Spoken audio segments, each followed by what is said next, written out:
बिस्मिल्लाहिर्रहमानिर्रहीम। आज हम बात करेंगे आइल्स राइटिंग टास्क 2 के हवाले से कि किस तरह से आप 7.58 बैंड जो है वो ले सकते हैं। और आइल्स राइटिंग टास्क 2 की टोटल टाइमिंग जो है वो 40 मिनट्स होती है। ये आइल्स राइटिंग टास्क जो है ये एक राइटिंग टेस्ट का दूसरा हिस्सा है, सेकंड हिस्सा होता है और इसकी 40 मार्क्स होते हैं। टास्क 1 से ज़्यादा वेटेज रखता है ये।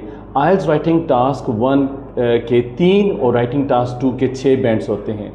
और अब मैं जो है चूँकि इसके ऊपर जो है वो ज़्यादा थोड़ा सा डिस्कस करना चाहता हूँ ताकि आपको राइटिंग टास्क 2 को अटेम्प्ट करने से पहले इसकी कंप्लीट इन्फॉर्मेशन जो है वो मिल जाए। 5 मिनट्स के लिए जो है वो आप क्वेश्चन को समझें, आप उसके जो है आइडियाज़ को समझें, आउटलाइन बनाएं और 30 से 32 मिनट्स आप ऐसे लिखने में जो है वो आप अपना टाइम लगाएं। 3 to 5 मिनट्स जो है वो आप ग्रामर, स्पेलिंग, पंक्चुएशन और वर्ड काउंट चेक जो है वो करें, यानी आप उसके प्रूफ रीड जो है वो कंप्लीट करें। अगर पूरा आइल्स एकेडमिक राइटिंग टेस्ट अगर आप देखें तो टास्क 1 जो है वो 20 मिनट्स का होता है और मिनिमम इसके जो है वो 150 वर्ड्स होते हैं और टास्क 2 जो है इसके 40 मिनट्स में आपने 250 वर्ड्स को पूरा करना होता है। टोटल राइटिंग टास्क जो है वो 60 मिनट का होता है और हमेशा पहले टास्क 2 करना जो है वो बेहतर होता है क्योंकि इसके मार्क्स ज़्यादा होते हैं। इस तरह अगर टाइम कम भी रह जाए तो ज़्यादा वेटेज वाला टास्क जो है वो पहले कंप्लीट हो चुका होता है, बाद में आप राइटिंग टास्क 2 के ऊपर अपनी एफर्ट्स जो है वो पुट कर सकते हैं। आइल्स राइटिंग टास्क 2 में बैंड 7, 8 या 9 हासिल करने के लिए सिर्फ अच्छी इंग्लिश ही नहीं है कि आप अच्छा लिख सकते हैं, आपके पास वोकैबलरी बहुत अच्छी है, आप बहुत डिफ़िकल्ट वोकैबलरी या आपके पास लेक्सिकॉन जो है वो बहुत बेहतर है, बल्कि सही स्ट्रक्चर का, उसके एलिमेंट्स का और उसका जो राइटिंग स्ट्रक्चर जो है और टास्क को एक्यूरेटली आंसर करना भी ये ज़रूरी होता है। अगर आपने जो है वो स्ट्रक्चर को फॉलो नहीं किया लेकिन आपने अच्छी इंग्लिश लिखी है तो ये आपको इतने अच्छे बैंड नहीं देगा। अब क्वेश्चन को सबसे पहले आपने क्या करना है, क्वेश्चन को ध्यान से समझें। सबसे पहले आइडेंटिफाई करें कि क्वेश्चन क्या है, क्वेश्चन की टाइप क्या है, क्वेश्चन जो है उसका मूड जो है वो क्या है, यानी मोड ऑफ क्वेश्चन जो है वो क्या है।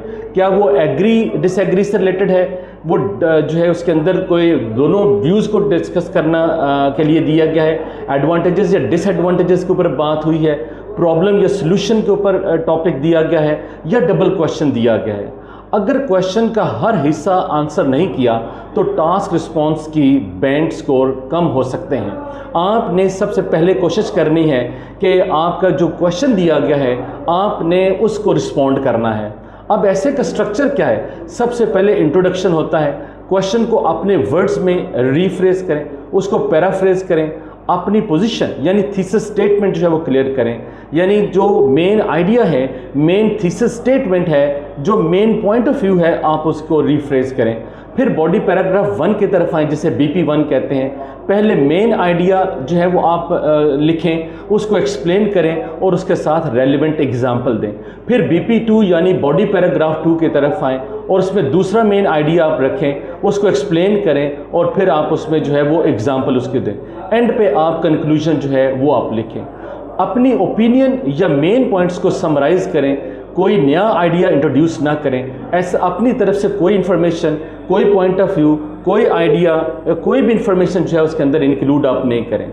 नंबर 3 पे हर पैराग्राफ का जो है वो फार्मूला क्या है, आप इस पैटर्न को फॉलो करें, यानी टॉपिक सेंटेंस यानी थीसिस स्टेटमेंट, फिर उसको एक्सप्लेन करें, उसको एग्जाम्पल आप दें और इन तीनों को आप लिंक्ड करें। इनके अंदर सिंक्रोनाइजेशन होनी चाहिए, कोहेरेंस होना चाहिए, आपकी ग्रामर ठीक होने चाहिए, सेंटेंस स्ट्रक्चर ठीक होना चाहिए और उसके अंदर जो है वो इसकी ग्रामेटिकली जो है वो करेक्शन वो होनी चाहिए। एग्जाम्पल यहाँ पे आप लें कि टॉपिक सेंटेंस और एक्सप्लेन आपने जो करना है वाई, ठीक है, जो आप लिख रहे हैं वो वाई, वो क्यों लिख रहे हैं, उसकी एक एग्जाम्पल दें, फिर आप उससे कंक्लूड कर दें। और लिंकिंग वर्ड्स जो है वो ज़रूर यूज़ करें, जैसे हाउएवर है, सो है, फर्स्टली है, सेकेंडली है, ये लिंकिंग वर्ड्स हैं। ज़्यादा ओवर यूज़ ना करें लेकिन नेचुरली जो है वो यूज़ करें, जैसे for example firstly, secondly, moreover, furthermore, however, on the other hand, therefore, as a result. फिर इन कंक्लूजन, ठीक है, एंड पे जो है वो कंक्लूजन, ये भी एक लिंकिंग वर्ड है। वोकैबुलरी का जहाँ तक ताल्लुक है तो आप सिंपल लेकिन एक्यूरेट वोकैबुलरी जो है वो यूज़ करें।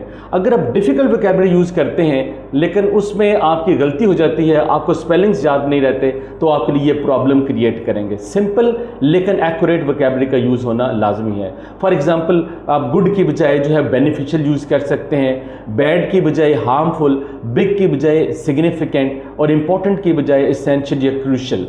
नंबर 6 पे हमारे पास आ जाता है ग्रामर, कि आप सेंटेंस स्ट्रक्चर जो है आप उसको जो उसका जो मिक्सचर है, ठीक है, वो आप यूज़ करें। कहीं पे आप सिंपल सेंटेंसेस का इस्तेमाल करें, कहीं कंपाउंड सेंटेंसेस का, कहीं कॉम्प्लेक्स सेंटेंसेस का। अब इसके लिए आपको ये जानना होगा कि सिंपल सेंटेंस क्या होते हैं, कंपाउंड सेंटेंसेस कौन से हैं और कॉम्प्लेक्स सेंटेंस कौन से होते हैं। फॉर एग्जांपल, अगर जो है हमारे पास एक ये टॉपिक है कि although art subjects are often ignored, they play a vital role in students development. अब एग्जाम्पल में जो है वो आप क्या, इसमें एक एग्जाम्पल के तौर पर समझाता हूँ कि यानी रियल या जनरल एग्जाम्पल जहाँ जब आप देते हैं दोनों चल सकती हैं, ठीक है। आपने जब यानी अपने थीसिस स्टेटमेंट देनी है, उसको एक्सप्लेन करना है और उसमें एग्जाम्पल देनी है, तो उसमें आप रियल एग्जाम्पल भी डाल सकते हैं और जनरल एग्जाम्पल भी जो है वो आप डाल सकते हैं।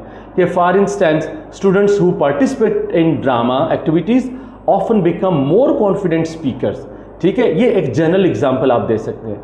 अब जहाँ तक वर्ड लिमिट का ताल्लुक है, तो मिनिमम 250 वर्ड्स आपने जो है वो इसमें लिखने हैं और आइडियल वर्ड जो है वो 270 से 320 वर्ड्स तक आप लिख सकते हैं। बहुत ज़्यादा लंबा ऐसे यानी इसको लेंथी आप ऐसे बना दें, इससे अवॉइड करें।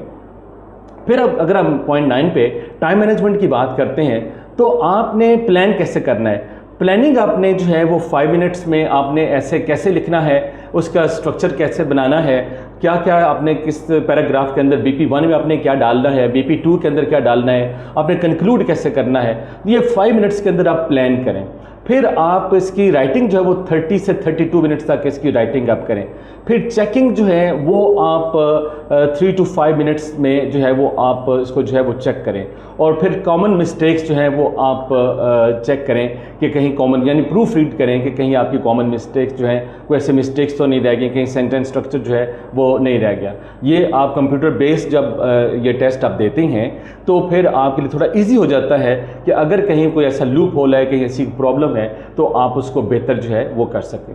तो ये था आइल्स राइटिंग टेस्ट 2 के बारे में कुछ इन्फॉर्मेशन जो कि आपको फॉलो करने चाहिए ताकि आप अच्छे बैंड्स ले सकें। अब नेक्स्ट वीडियो जो है वो आपके साथ मैं शेयर करूंगा, जिसमें एक हम ऐसे लेंगे और जितनी बातें आज हमने सीखी हैं उनको हम फॉलो करने की, अप्लाई करने की कोशिश करेंगे। Thank you very much.